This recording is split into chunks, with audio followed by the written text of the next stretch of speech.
Assalamualaikum warahmatullahi wabarakatuh. Kembali lagi bersama saya, Bang Rohim, di channel Madu Peternak Jujur. Kali ini saya ingin membagikan informasi atau pengalaman saya tentang vegetasi kaliandra. Nah, di atas itu ya teman-teman, itu sudah saya tanemin kaliandra yang sudah berumur lebih dari 1 tahun. Dan kemarin sudah dipangkas atasnya ya, karena terlalu rimbun ya. Nah, untuk kaliandra sendiri, buat teman-teman ya yang belum tahu, kaliandra itu lebih ada 4 jenis teman-teman. Yang pertama ada kaliandra putih. Bentuknya seperti ini teman-teman ya. Kaliandra putih itu ada polen dan juga nektar ya. Bentuk daunnya hampir sama dengan kaliandra pagoda merah. Yang kedua ada kaliandra luciana. Nah, kaliandra luciana bentuknya hampir sama seperti kaliandra putih. Bentuknya seperti ini teman-teman. Hanya daunnya saja yang beda. Daunnya itu bulat ya, agak lonjong-lonjong gitu. Nah, untuk kaliandra luciana, polen dan nektar ada ya. Nah, yang ketiga adalah kaliandra surinamensis ya. Bentuknya seperti ini teman-teman. Daunnya hampir sama seperti kaliandra. Untuk bentuk daunnya hampir sama seperti kaliandra luciana, cuma dia lebih panjang. Dan dari segi warnanya itu ada kecantikannya, itu ada pink ya, ada putih, terus merahnya juga. Polennya ada, nektarnya ada. Dan yang terakhir adalah kaliandra pagoda ya. Nah, kaliandra pagoda tuh ini teman-teman. Nah, ini kaliandra pagoda ya. Ini kaliandra pagoda yang saya miliki. Ini yang bibit-bibit kecil nih ya teman-teman. Dan itu yang sudah besar-besar saya tanam ya. Nah, dari keempat jenis kaliandra ini, ternyata kaliandra yang paling bagus buat lebah, ini menurut saya ya teman-teman. Kalau salah atau mungkin berbeda ya silakan. Yang paling bagus adalah kaliandra pagoda. Kenapa pagoda teman-teman? Karena dari pagoda ini nektarnya paling banyak ya. Dan dari semua kaliandra polennya itu nggak banyak, sama-sama dikit ya. Begitu kaliandra luciana, surinamensis, terus kaliandra putih, kaliandra pagoda, itu polennya memang tipis seperti ini ya. Sedangkan untuk nektarnya paling banyak itu kaliandra pagoda, karena kaliandra pagoda itu mulai keluar nektarnya mulai dari jam 4 sore, bahkan mungkin ada yang jam 3 sore sudah keluar nektarnya, tergantung datarannya, apakah dataran tinggi atau dataran rendah. Dan akan keluar lagi dari sore itu keluar sampai pagi hari teman-teman. Bahkan di daerah yang dingin seperti daerah Temanggung, Wonosobo atau daerah lainnya yang dataran tinggi di atas 600 mdpl, itu sampai jam 11 siang itu masih keluar nektarnya teman-teman ya. Nah, dari 4 kaliandra ini, kaliandra yang ketiga selain kaliandra pagoda itu kurang bagus hasilnya. Dan ada beberapa lebah yang nggak bisa menggapai nektarnya, seperti kaliandra surinamensis. Itu terlalu dalam ya teman-teman, mungkin hanya levi saja, dan bahkan saya nggak menemukan ada levi yang makan. Tapi kalau kita manusia yang ambil terus kita serot-serot gitu ya, atau kita icip-icip itu bisa. Tapi kalau lebah susah. Jadi surinamensis bagi saya jelek teman-teman, kurang.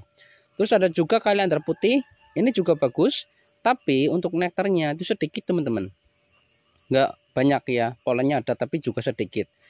Terus ada lagi kaliandra luciana. Kalau luciana ini juga bagus juga, tapi sama seperti kaliandra putih, nektarnya ada, lebahnya juga bisa makan. Saya pernah menemukan ada levi, ada itama, dan juga pisarana yang makan. Terus yang keempat ini adalah kaliandra pagoda. Kaliandra pagoda ini tadi sudah saya terangkan, nektarnya banyak. Terus dari lebahnya ada itama makan, saya pernah lihat. Terus ada juga apisarana makan juga. Ada levi dan juga ada biroi. Nah, cuma ini ya teman-teman, untuk apisarana itu biasanya kalau di dataran rendah dia mau makan kalau benar-benar hanya ada kaliandra vegetasinya. Tapi kalau ada yang lainnya biasanya kaliandranya malah ditinggal ya. Ini sepengalaman saya. Ada sebagian saja lebah yang makan, tapi yang dominan mereka nyari bunga yang lain. Jadi untuk dataran rendah, kalau kalian pengen menanam kaliandra pagoda buat apisarana, saya sarankan ganti. Jangan pakai Kaliandra pagoda, tapi mending kalian tanam Dombea, Cayuksi, Seminole, atau mungkin AMP atau tongkeng sayur. Itu saya berani jamin, berani yakin mereka mau makan. Jadi untuk Kaliandra pagoda di dataran rendah nggak cocok buat Apicerana. Tapi kalau buat teman-teman yang di dataran tinggi, silakan kalian tanam. Karena apa? Pasti dia makan. Sebabnya apa? Karena di dataran tinggi itu nektarnya keluar sampai siang. Sedangkan lebah Apicerana itu fokus nyari polen di pagi hari. Di siang hari mulai dari jam 8 sampai ke sana dia akan mencari nektar. Lah, dilalah di jam-jam tersebut hanya Kaliandra saja yang masih mengeluarkan nektar. Maka dari itu di daerah pegunungan pasti banyak teman-teman yang memelihara Apicerana, madunya pasti banyak. Sedangkan di dataran rendah, walaupun teman-teman tanam Kaliandra pagoda, Apicerananya madunya nggak ada. Mereka malah memilih dominan makan bunga kelapa, bunga kapulaga, bunga kopi. Kalau nggak percaya, silakan kalian cek sendiri ya. Terus satu lagi ya, buat rasa dari Kaliandra pagoda ini, buat Levi rasanya manis, Biroi rasanya tetap asam manis.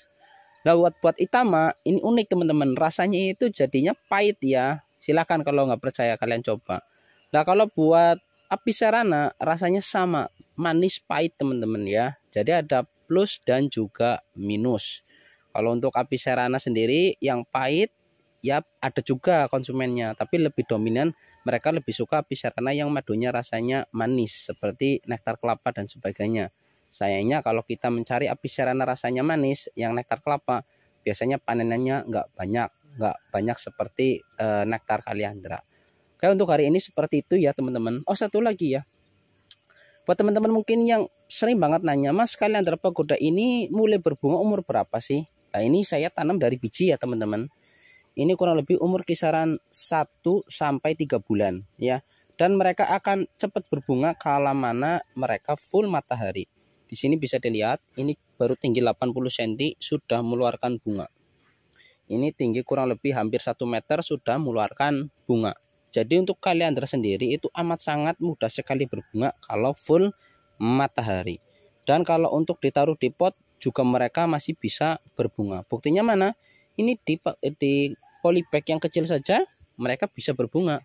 Apalagi di pot, tentu mereka bisa berbunga. Hanya saja kelemahan dari semua Kaliandra pagoda ataupun Kaliandra surinamensis, Kaliandra luciana atau Kaliandra putih itu kalau terkena air hujan otomatis nektarnya akan akan netes ke bawah karena kecampur dengan air hujan. Itu saja untuk kelemahannya. Tapi kelebihannya kalau mereka di musim kemarau bagus buat lebah. Pasti mereka makan, pasti mereka madunya super. Oke, dan satu lagi saya tambahkan ya. Untuk Kaliandra pagoda kalau di Apicerana atau di Apis mellifera itu madunya gampang mengkristal teman-teman. Ya, ada yang mengatakan mengkristal itu baik, ada yang buruk. Sebenarnya baik buruk tergantung konsumen. Kadang karena konsumennya yang susah dididik. Nah, tapi buat kita, selagi kita jujur, selagi kita amanah, selagi kita memang nggak main curang, kita pede-pede saja. Walaupun mengkristal pun budidaya kita nggak ada campuran gulanya, kita pasti akan tetap dapat konsumen. Tapi kalau sudah main gula, lah itu yang jadi masalah ya. Jadi buat Kaliandra pagoda di Apicerana biasanya akan cepat mengkristal. Mulai dari waktu 1 bulan sampai 6 bulan biasanya akan mengkristal. Apalagi kalau ditaruh di freezer ya. Jadi saya sarankan buat para konsumen jangan taruh madu nektar Kaliandra di kulkas. Itu teori penjual madu palsu ya. Lebih baik taruh di suhu ruangan. Oke, kurang lebih seperti itu untuk hari ini. Jangan lupa yang belum subscribe channel Bang Rohim dan subscribe channel Petang Jujur, yuk klik subscribe agar saya lebih bersemangat untuk membuat konten-konten video bermanfaat lainnya. Terima kasih. Wassalamualaikum warahmatullahi wabarakatuh.